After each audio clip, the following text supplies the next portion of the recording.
pleasure to introduce today to you Professor Frederick Aldama, who is an expert on Latinos and Latino culture in the U.S., and he is a professor at the Department of English and the Department of Spanish and Portuguese at The Ohio State University. Today, he will be talking to us about Latino and Latina cultures in the USA. Welcome.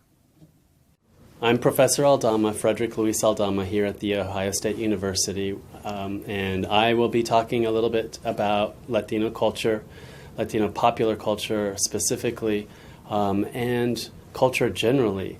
I teach things like Mexican cinema, contemporary Mexican cinema, comic books, Latino comic books in general here, also things like Latino cinema, music, and so on. So we're going to go through a kind of A to Z of Latino culture. Again, Professor Aldama here at the Ohio State University. Basically, I like to talk about and begin with the first of all, our demographics as a population here in the United States.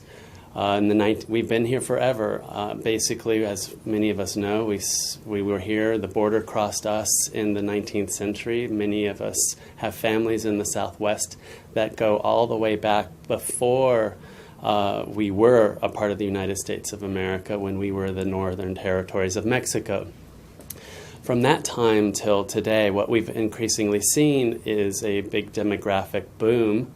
So increased populations, not just of Latinos from the Southwest, of Latin American, Mexican, Central American origin, but also, of course, from the Hispanophone Caribbean, the Dominican, Cuba, Puerto Rico, and so on.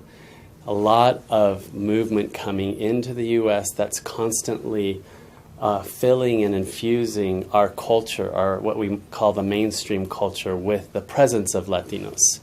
It's because of this that we have to talk about a mainstream culture that is Latino.